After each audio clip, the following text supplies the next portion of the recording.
This week at Ingles, 5-pound bags North Carolina Gold apples, 2 for $6. Select 12-ounce Seattle's Best coffee bags and 10-count K-cups, $4.98. And 48-ounce Crisco oil, 20-ounce Crisco shortening, and 3-pack sticks, $2.48. Ingles, low prices, love the savings. The CNN Democratic presidential debate, Tuesday, October 13th, only on CNN.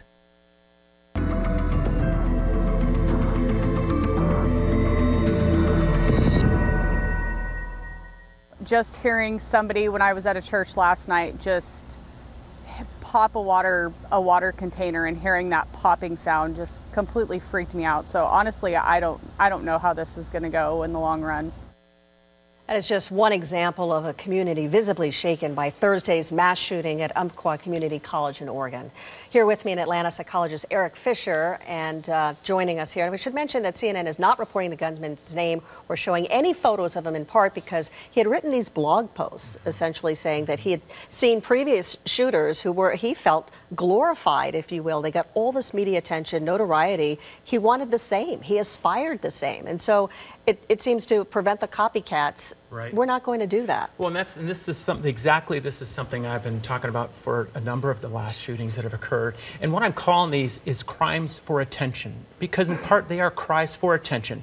People who feel insignificant, unloved, rejected, abandoned, often call on emotions like hatred, anger, and rage to hide their perceived weakness. So what we have to see here is the common thread across all these recent mass murders, as we've seen, has been hatred as an emotion that's been projected, and rage towards the outside world for things that they felt out of control about, hopeless and helpless internally. And to me, that goes beyond mental health.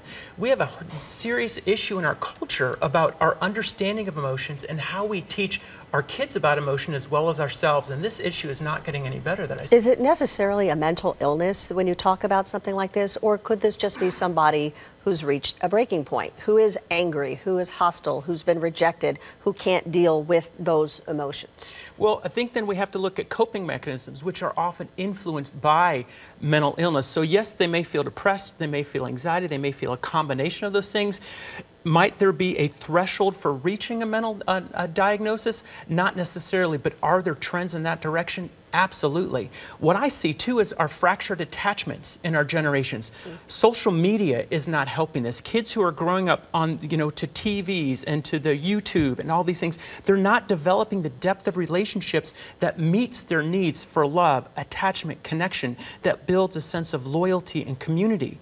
And that's where we have to look at our families and our communities and how we can build them. This doesn't happen overnight, but it has to happen within our immediate neighborhoods as well as across our country. So what could we do as a community, as a society? So put away the Facebook, the Twitter, right, all that. I mean, limit those kinds of things, right, have dinner together. I mean, exactly. It's those family values things, but it's also not just that parents are there. It's the quality of parenting, not the quantity of parenting. It's the quality of time that teachers are spending with their students, not the quantity of time.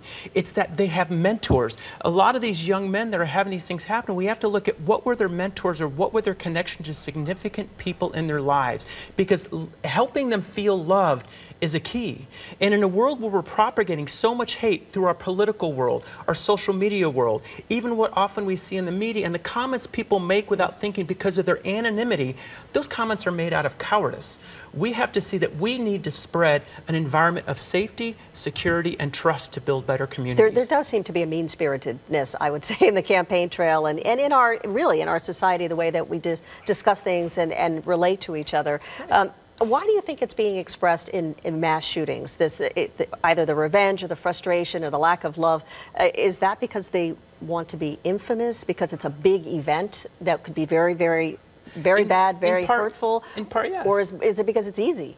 Well, I think doing these things, when somebody has the ability to go out and kill nameless people in a mass setting like this, they have disconnected themselves from their connection to people. There's a distance. So they don't see people as people, they see them as objects.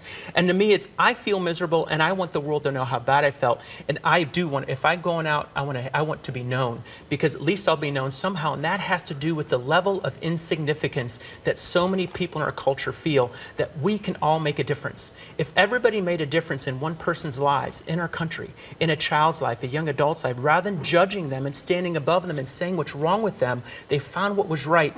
We would change this overnight almost, but it needs time. A couple weeks ago I talked. Okay, thank you. Eric, thank you very much. We do have to go, but we'll pick up this conversation again next week. Great, thank you. All right, thanks again. We'll be right back. Some cashback cards love to overcomplicate things, like limiting, where you earn bonus